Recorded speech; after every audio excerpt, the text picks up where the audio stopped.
Hey everyone, today I'm in a really different setting, but sometimes you got to do what you got to do where and when you can do it. So today I am going to talk about, can God use real witches or fortune tellers to talk to his people? So let's get into it.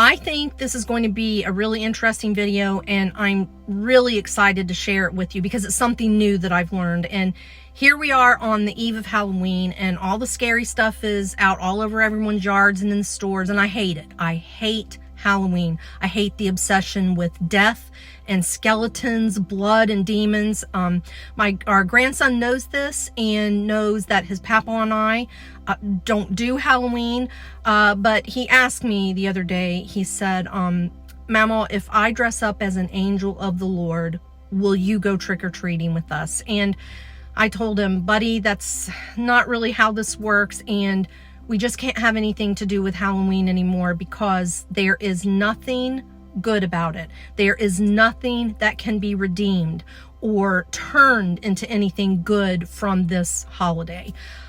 I do still make my kids and grandkids baskets on the first day of fall, and I have always done this because I love fall. I love the cooler weather. I love sweatshirts. I love the beautiful mums and pumpkins. So they do get plenty of candy and clothes and fun stuff, which is way better than anything Halloween can offer. So he didn't push me too much, didn't push too hard about it, though his question, the way he worded it, it did make me a little sad. But back to this video. Several months ago, I decided to start reading the Bible in order. One chapter from the Old Testament along with one chapter from the New Testament, which I tried to do every day, kind of at the same time. I was looking forward to reading Samuel because it is the account of King David, but I didn't want to skip ahead and read it.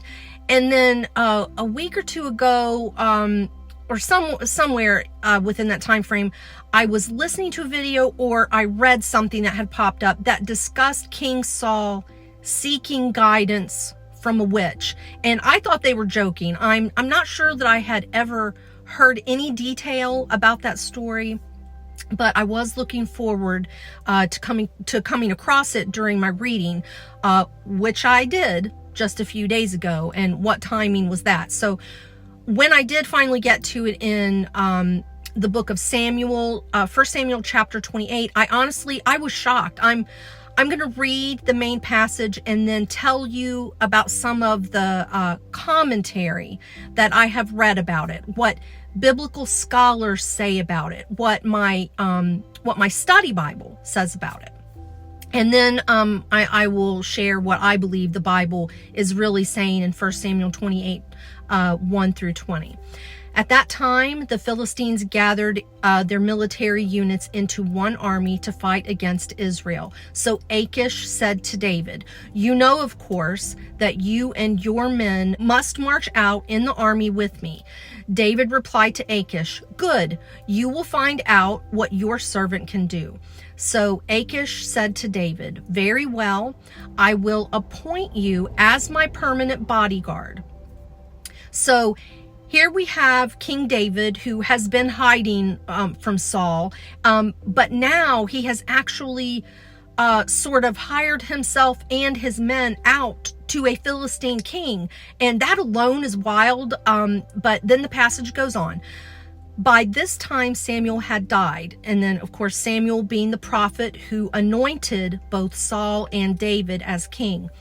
All Israel had mourned for him and buried him in Ramah, his city, and Saul had removed the mediums and spiritists from the land. The Philistines gathered and camped at Shunem. So Saul gathered all Israel, and they camped at Gilboa. When Saul saw the Philistine camp, he was afraid and his heart pounded. He inquired of the Lord, but the Lord did not answer him in dreams or by the Urim or by the prophets. Saul then said to his servants, "Find me a woman who is a medium, so I can go and consult her." His servants replied, "There is a woman at Endor who is a medium." Now, of note, Saul had just previously gotten rid of all of the spiritists and mediums in the entire land, and Saul knew this woman would not be very excited about helping the king who had just cast her and everyone like her out of the land. So Saul disguised himself by putting on different clothes and set out with 2 of his men. They came to the woman at night, and Saul said, "Consult a spirit for me. Bring up for me the one I tell you." But the woman said to him, "You surely know what Saul has done, how he has cut off the mediums and spiritists from the land. Why are you setting a trap for me to get me killed?" Then Saul swore to her by the Lord, "As surely as the Lord lives, no punishment will come to you from this."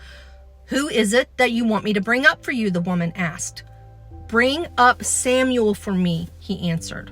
When the woman saw Samuel, she screamed, and then she asked Saul, "Why did you deceive me? You are Saul." So a few things here. Mediums were evil, sorcerers were evil, and Saul knew it and threw all of them out of the land. The medium screamed, which tells me that she really wasn't used to seeing real ghosts or spirits. So does that mean she was faking it this whole time? Or did what she usually see not appear quite human, and this time it did, and it was something totally different? I don't really know.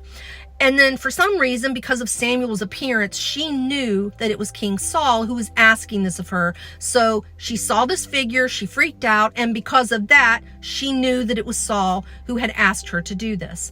But the king said to her, "Don't be afraid. What do you see?" "I see a spirit form coming up out of the earth," the woman answered. Then Saul asked her, "What does he look like?" "An old man is coming up," she replied. "He is wearing a robe." Then Saul knew that it was Samuel, and he knelt low with his face to the ground and paid homage. "Why have you disturbed me by bringing me up?" Samuel asked Saul.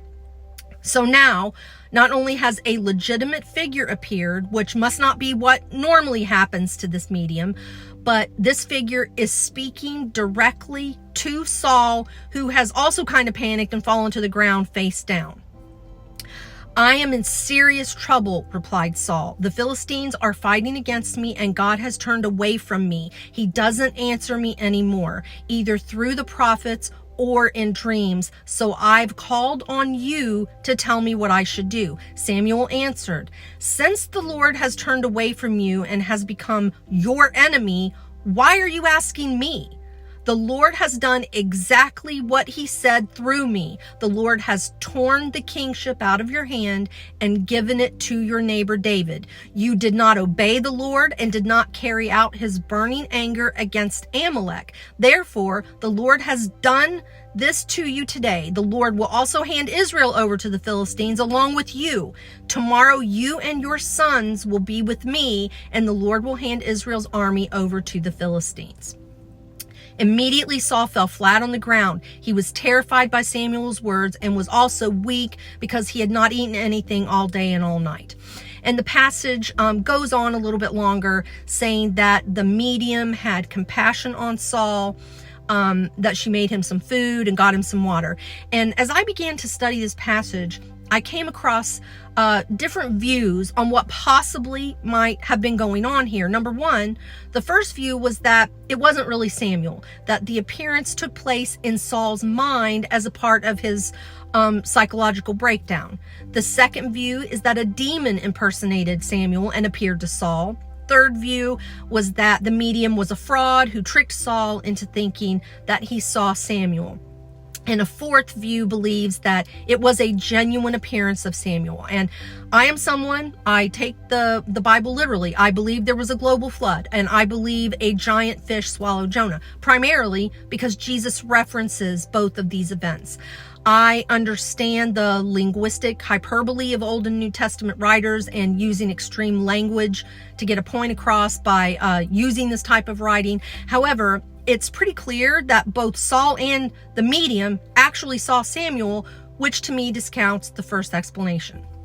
As far as it being a demon who impersonated Samuel, Satan is a liar. So I believe if it was a demon, I would expect some kind of deception. And it's very clear that this image, Samuel, spoke truth to Saul.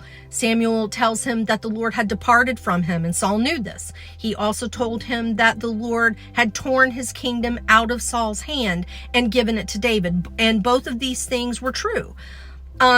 He also said that Saul did not obey the voice of the Lord, nor execute God's wrath on Amalek when God told King Saul to kill Amalek. And everything this image or vision, whatever it was, told Saul was the truth. So to me, this discounts claim number 2. As far as the third claim, her having tricked Samuel, I just don't see that. On the one hand, I believe she probably did trick other people, but the fact that she screamed made it obvious that this was not a usual occurrence for her. She was freaked out by something, by the whole thing, and yelled at Saul for tricking her. So I believe that discounts claim number 3, which brings us to claim number 4, that it was a genuine appearance of Samuel to both this medium and to King Saul. It's very clear that Samuel spoke audibly to Saul. I believe Saul saw Samuel. The problem was Samuel, I'll say, conjured up by this medium, or what others call the witch of Endor. But did she conjure Samuel up? I don't believe she did. Verses 11 through 12 say, "Then the woman said, 'Whom shall I bring up for you?' And he said, 'Bring up Samuel for me.' When the woman saw Samuel, she cried out with a loud voice." It didn't say she performed any act that made Samuel appear. He just appeared, and she screamed. This tells me that the appearance of Samuel was an act of God. He used this medium in that Saul went to her so that he could speak to Samuel, but it does not say that she performed any ritual that caused Samuel to appear. God can do whatever he wants, and at this time, he chose to grant Saul's request of speaking to Samuel again. Another very interesting thing is that in verse 19, Samuel tells Saul, quote, "Tomorrow you and your sons will be with me." So Samuel told Saul that he and his sons were going to be dead tomorrow. Now, in the time before Jesus, I am not really certain where souls went after death. Jesus told a story of a rich man and a poor man, Lazarus, both who died, and the rich man could see Lazarus across a divide of some kind, but he couldn't go there. Lazarus was in the bosom of Abraham, whereas the rich man was in torment. The Bible says that Jesus did go to hell after his death prior to his resurrection. So did Jesus witness to people there, and those that believed, then they went to paradise or heaven? I don't know. I haven't studied that topic at all. Nevertheless, Samuel was God's prophet. He was not in hell, which tells me Saul did not go to hell, or not to a place of torment, even though he went against God's commands many times, but so did King David. So did Saul eventually go to heaven or paradise? Someday we'll know. And I also do wonder why God allowed Saul to even use this medium when he could have just spoken to Saul in a dream or through a priest. And one day we'll know the answer to that too. But as far as engaging in witchcraft and mediums and sorcery and fortune tellers, God is super clear, because that's why Saul threw them out of the land to begin with. And at the end of this video, I'll provide a list of many Bible verses that warn about these things. And I know this time of year is tough for Christian parents and grandparents, or at least it should be, I think. I mean, even churches are doing trunk or treats, which I don't agree with either. But what I can tell you is to genuinely pray about it, truly seek God's direction, and listen to what he tells you.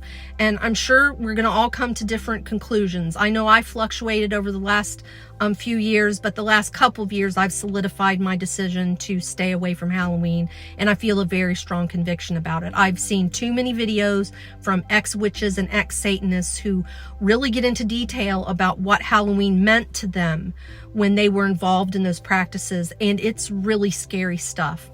And on that note, keep your eyes fixed on Jesus. Set your mind on things above, not on things of the earth. And finally, brethren, whatever things are true, noble, just, pure, lovely, of good report, if there is any virtue and if there is anything praiseworthy, meditate on these things. I hope you and your family and your kids have a safe week, and that you can get through this upcoming election with your sanity intact. Remember, Jesus is King, and that regardless of what any person or politician thinks, he is the answer to every problem this nation has. Thank you all so much for watching, and have a good one.